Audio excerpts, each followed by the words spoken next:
To find a mortal conflict largely concluded, the consequences already in the process of being absorbed into the world's ongoing arrangement. Nothing pointed anywhere. There was no signature, nothing that distinguished what had happened from the ordinary variants of mortal events, which are, by their nature, unpredictable at the level of detail. Mortals fight. Mortals die in greater numbers than expected. The patterns governing them are probabilities, not certainties. What Zeus saw was an event within the range of what mortal events produce. He felt, again, the sensation of pressure without a traceable source. The sky remained correct. The cosmic balance held. The systems he monitored continuously reported normally. But the feeling he had been carrying since the subtle shift following my test, the sense that something was moving in the structure of things beyond the range of his instruments, had intensified slightly. He could not find it.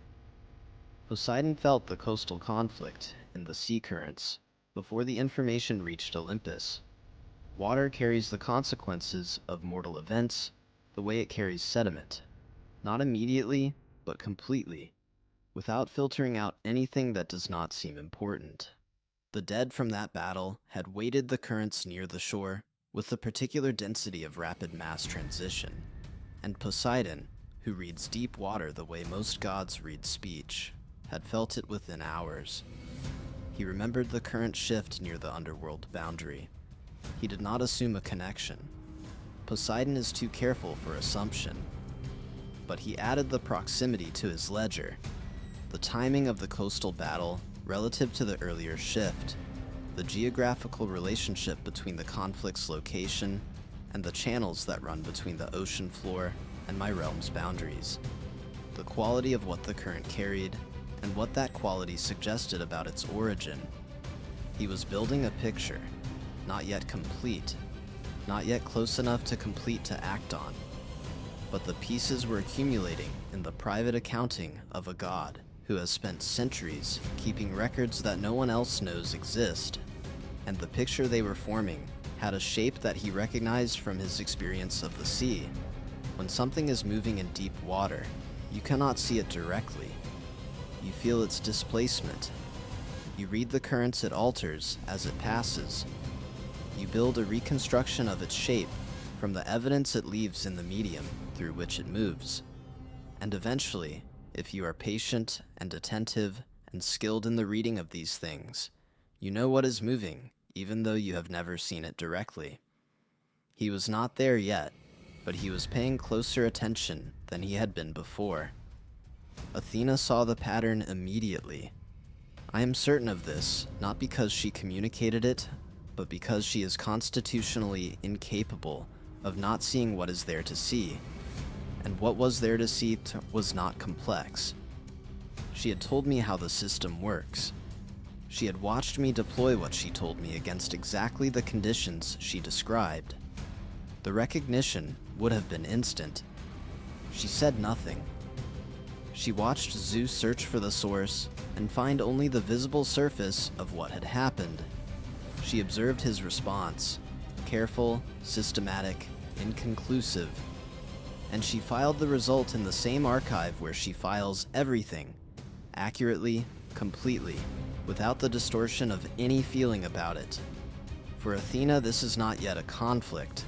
It is an experiment producing confirmed results. I sat in my throne room and considered what the first move had established. Not victory. I do not use that word for the opening of a thing that has a long way yet to travel. What it had established was a parameter, a confirmed measurement of something I had previously only theorized. The boundary of Zeus's immediate perception, the threshold below which events can move without producing a response fast enough to catch them. The mortal world sits below that threshold, at the periphery of his attention, in the distance from his center, where the processing time allows for the movement of small things between the moment they begin and the moment they produce signals he can read. I had worked within that distance. The sky was still perfect. The stars were in their correct positions. The winds ran their established courses. The cosmic balance held to its established measure, and reported normally to everything monitoring it.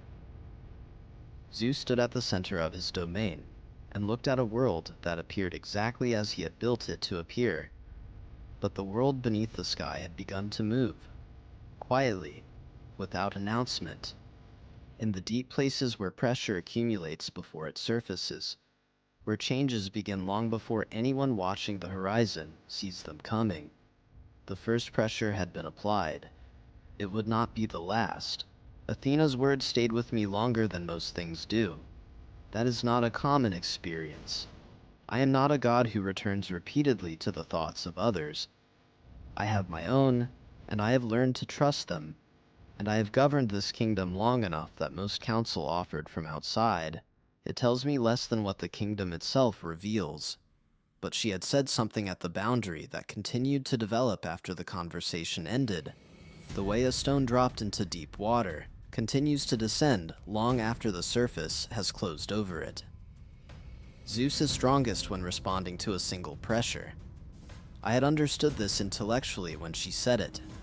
I understood it more completely afterward, when I sat with it against everything I knew about how his authority actually functions. A centralized system is built around the assumption that threats arrive with identifiable origin points. You feel the disturbance, you locate the source, you direct the full weight of your attention and your authority at that source, and the disturbance resolves. This is not a weakness in isolation. It is an extraordinarily effective design for the conditions it was built for. Zeus has resolved every challenge he has ever faced using exactly this method, and the record of his reign is the evidence. The condition it was built for is a world where the pressure comes from one direction at a time. I began to think carefully about directions. My domain is not what Olympus imagines it to be. They think of it as static, a place where things arrive and are processed and remain, a terminus, the end of the road.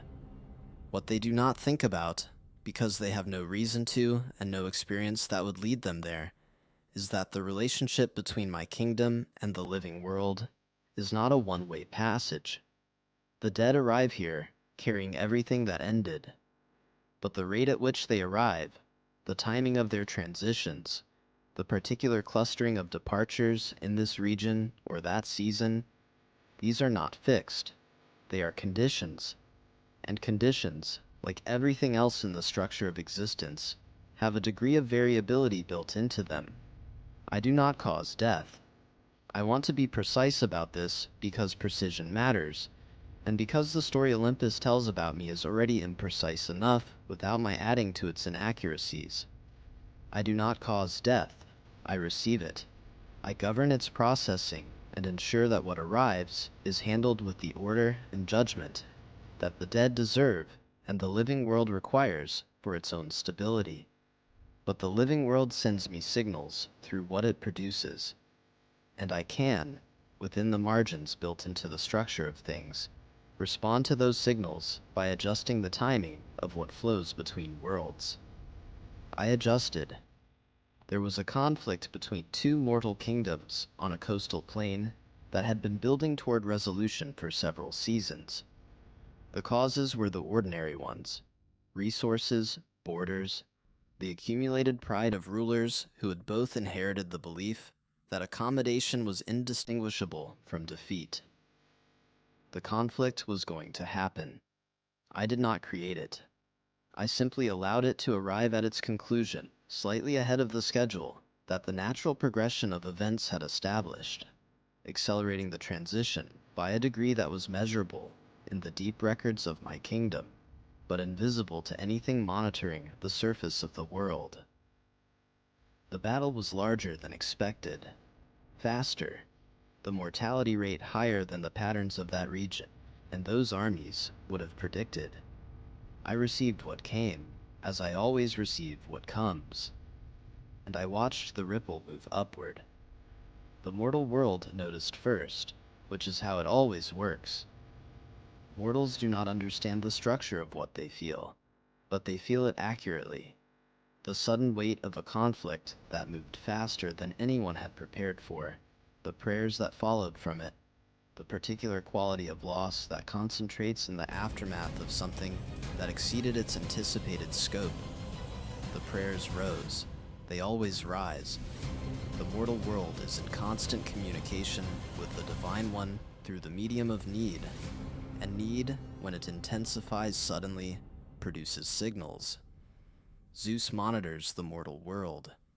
Not closely, not the way he monitors the sky, which is immediate and structural and built into the architecture of how he governs. The mortal world is further from his center of attention. He receives its signals the way a large system receives information from its periphery, with processing time, with the delay inherent in any network that covers too much territory to monitor with uniform intensity. The signals from the coastal plain reached him. He noticed the disturbance in the pattern, the unusual clustering of transitions, the intensity of the prayers, the slight imbalance in the fate threads that govern mortal lives in that region. He noticed, and he turned his attention toward the source, and he found what was visible.